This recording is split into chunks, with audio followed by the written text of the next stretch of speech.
सात संगत जी, प्यार से बोलिए। धन निरंकार जी। सात संगत जी, आज का टॉपिक है हमारा जीवन का रहस्य। सात संगत जी, जिंदगी क्या है? कुछ निश्चित समय के लिए मिला जीवन, जो पता नहीं कब खत्म हो जाए। या कह सकते हैं कि जिंदगी पानी के एक बुलबुले के समान है, जो कभी भी खत्म हो सकती है। तो क्यों ना इस अनमोल जीवन का एक एक पल जिया जाए। ये नहीं सोचना चाहिए कि जीवन में कितने पल हैं। ये सोचकर चलना चाहिए कि एक पल में कितना जीवन है। जो पल बीत गया वे चले गए, फिर हाथ नहीं आने वाले। अब जरा सोचें कि पल बीत चुके, वे हमने मजबूरी में काटे या उन्हें जिया। कहीं ऐसा तो नहीं कि उन्हें याद करके ही घबराया जाए। यदि ऐसा है तो हम अपने जीवन को जीवन नहीं कह सकते।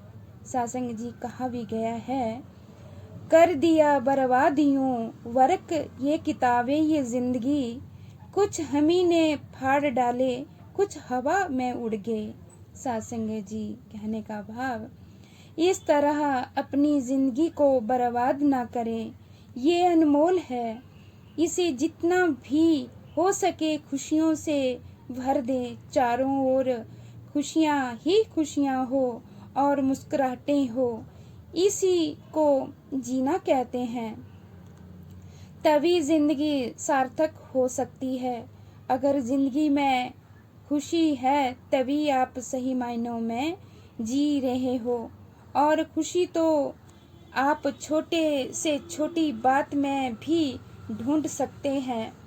सासंग जी, अब ये हमारे ऊपर निर्भर करता है कि हम इसे कितना और कैसे प्राप्त करते हैं। याद रहे, दूसरों को खुशी देने से ही हमें सच्ची खुशी मिलती है। प्रयास करें कि हम अपने परिवार वालों और अपने परिजन व परिचित लोगों को जिन जिन के संपर्क में हम आते हैं, सभी को दिल से चाहें, किसी से भी नफरत ना करें। इसी से दूसरों को तो तकलीफ पहुंचती ही है, उसके पहले हमारा मन भी दुखी होता है और दिलों में दूरियां बढ़ती है। जिससे भी मिले मुस्कुरा कर मिले, क्या पता फिर मिले कि ना मिले। हो सकता है ये हमारी आखिरी मुलाकात हो।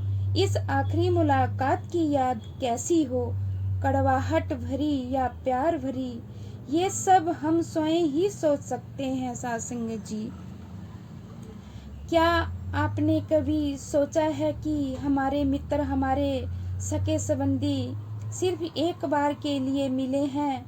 इस संसार से जाने के बाद कोई किसी से दोबारा मिलने वाला नहीं। बिछड़ जाएं सदा सदा के लिए, कभी दोबारा ना मिलने के लिए फिर चाहे हम लाख कोशिश कर लें, एक पल के लिए भी उन्हें नहीं मिल सकते। रह जाती है तो सिर्फ यादें और पछतावा सदा सदा के लिए।